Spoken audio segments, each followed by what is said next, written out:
Last year, OFW cash remittances hit a record $28.6 billion, up 4.3%. Not bad, considering all the doomsday scenarios we had about how OFWs could be affected by falling oil prices and protectionist policies from the West. Now, one company is, well, changing the typical balikbayan box culture, or the way that OFW remittances money is received by family members here in the Philippines, by going digital and offering e-vouchers. Beam&Go's Albert Christian Go now joins us this morning to talk about their advocacy. Good morning, Albert. Thanks for joining us. Good morning, Michelle, and thank you for having me in your show. We would love to talk about what you have. Actually, you started back in 2014. Yes. So it's not a new company. It's not. So what you do is, instead of OFWs sending cash to their family members here, they send e-vouchers. Yes. You give the power to the sender. Yes. Tell us about this. Well, Beam&Go is a social impact startup, and our goal is to empower overseas Filipino workers by providing them an alternative means for them to support their families. We're trying to shift back the empowerment to the OFWs, because a lot of the OFWs, and it's according to study by BSP, that 82% of what they send monthly to their family members are meant for basic needs.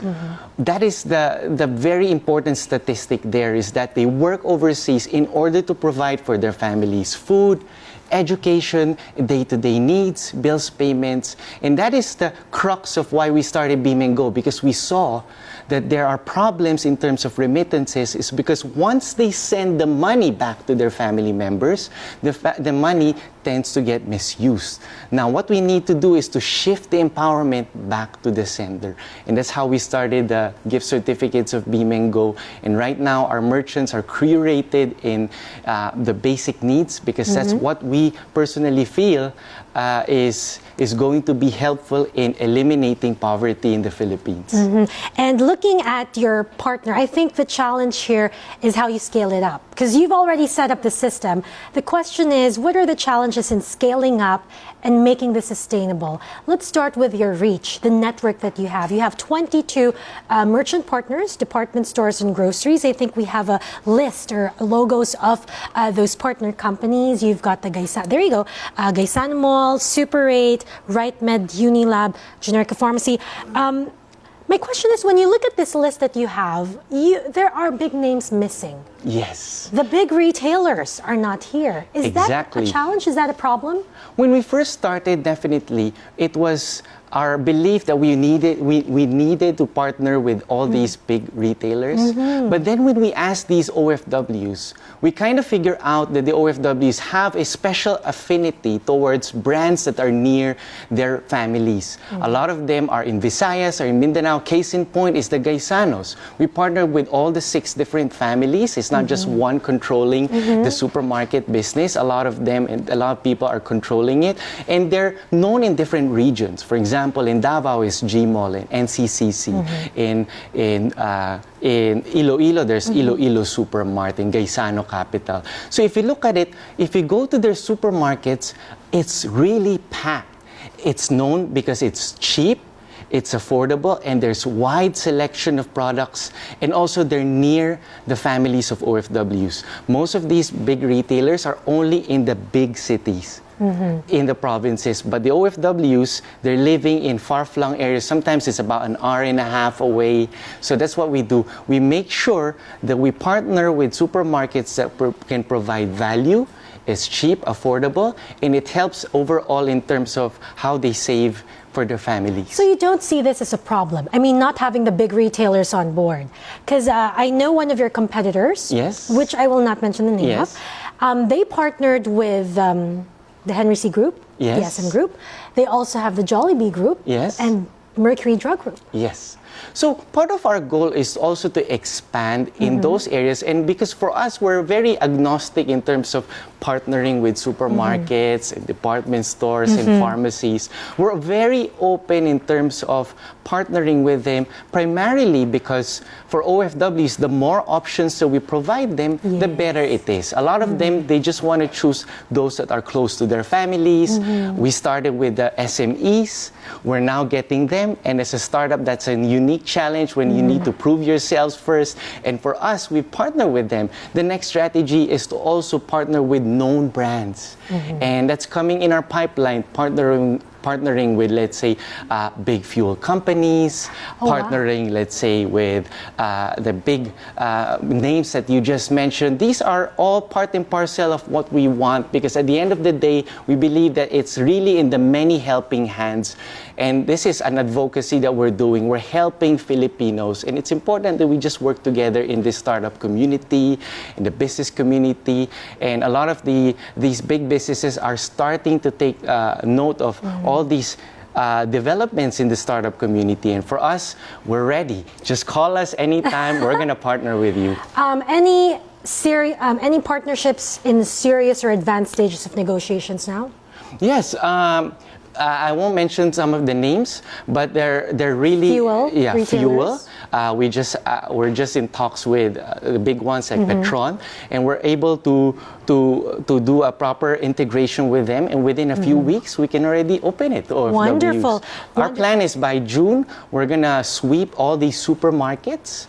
We're also going to open up other categories like bills payments, government contributions like GSIS, SSS, Pag-ibig, and also the fuel companies. And if you look at it, it's important that we cater to the needs of the OFWs and be open to experiment, because a lot of these OFWs, they demand from us in terms of these new services from our Facebook page. And if you look at it, we get tons of these comments. Do you have this supermarket in this area? Do you have this pharmacy in this area? And we're definitely, it's in advanced stages. A lot of the OFWs will definitely be excited once we launch them. Good news indeed. Albert, there are 10 million OFWs, estimated 10.2 million OFWs right now. We were talking earlier and we were saying that there's no specific number as to how many of them actually use e-vouchers, but we know that your client base is around 115,000. Yes. 30,000 of them are returning or regular clients. Yes. And what kind of growth are you seeing over the next few years? That's a very good question. We have already mapped out our 5-year plan. And in 3 years, our goal is to really increase our numbers to 2.1 million Filipinos using our product. And that's for us, in 3 years. In 3 years. And for us to be able to do that is through a lot of factors. Our partnerships are we're in the crux of signing a lot of partnerships with key payment channels in the Middle East, key aggregators like wallets in Hong Kong, Singapore, that will expand our numbers exponentially, but it would add value in terms of how OFWs would pay for the products. Like what you said, technology is very important these days, and one of it is mobile wallets. A lot of OFWs, for example, in Hong Kong before, were so used to paying just over the counter through the Worldwide Plaza, or in Singapore is in Lucky Plaza. But right now we're starting to see people using wallets. For example, they've partnered with this company. A lot of people are using this company called TNG, where they pay at any given point, not just on their day off. So for us, we're in advanced stages with this company, and hopefully by June, we're able to serve more Filipinos, not just on their day off on a Sunday, but also from Monday to Saturday. Wow, from 115,000 users to 2 million in 3 years. That's a very aggressive growth plan. I wish you luck. But from a business perspective, I imagine that you make money from this venture through the margins. Yes. Tell us about that. Briefly explain to our viewers. The business model of Beam&Go is we earn through a variety of income streams. One is through the merchant discounts. We do get from an average of, it's a range between 0.75 to 5%. For supermarkets and department stores, for appliances, it's a little bit higher. And for different categories, there's a certain rate that is commensurate generate to that type of business. We also earn from the foreign exchange rate. So when there's a transfer using our platform, there's also a fee towards it, and we earn a little bit from that.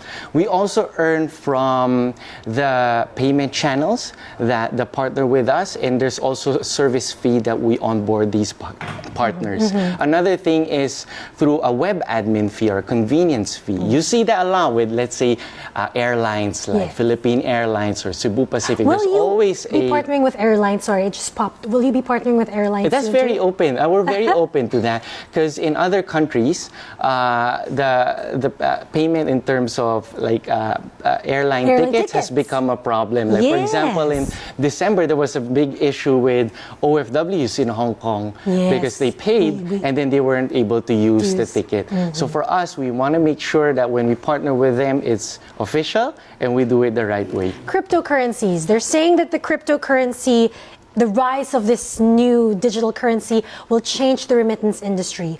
Beam&Go is like an alternate remittance sort of company. Yes. Do you see this changing your game as well?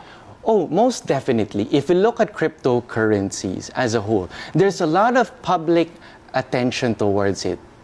Press releases, media attention towards it. But for us, we're very open to partnering with new technology. But what we need to look at is the utility for OFWs. Is it going to make the prices cheaper? Are they going to receive the items faster?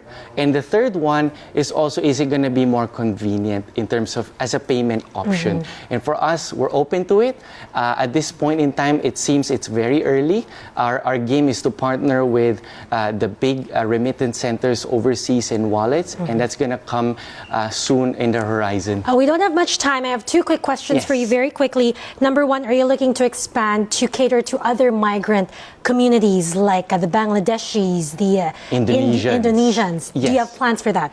After 3 years, our goal is to also establish this whole blueprint, and we are in talks with these VCs and big groups overseas that are very open, and a lot of them have mentioned and have been knocking our doors like, can you do this in Indonesia? Can you do this in Bangladesh, for example? Okay, so yes, you have plans. And finally, I know that the founders, the three main guys behind Beam&Go, you, John, and Marilise, have your own story. I mean, you are also like sort of OFWs, expats really in Singapore. That's why you thought of this.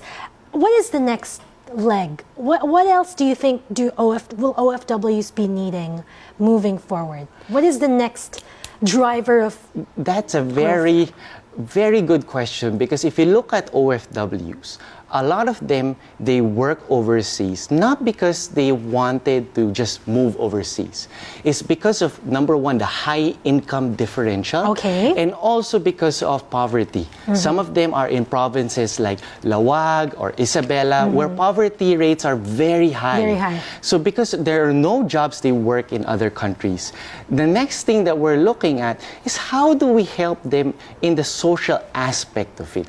How do we help them in terms of doing proper parenting? Because at the end of the day, the problem with these families is that because of the distance, we're seeing a lot of broken families, children that are problematic, and that's what we need to do. And you can always use technology to bridge that gap. In Beam&Go, we use that a lot through our workshops, where we partner with LGUs like Villar Sipag Foundation. We work with Mindanao Federation in Hong Kong. We work with Visayas Organization, because that's how we help them, not just by providing a product, but making sure that we can explain to them that once you receive the digital gift certificate or the product, how do you spend responsibly inside the supermarket? And that's what we're going to do. And we continue to do that. And hopefully, we create this whole movement that will change the way Filipinos remit and end poverty in our country. Well said. Thank you very much, Albert, and congratulations on this very noble cause. Thank you very much, Michelle. Thank you for having me in your show.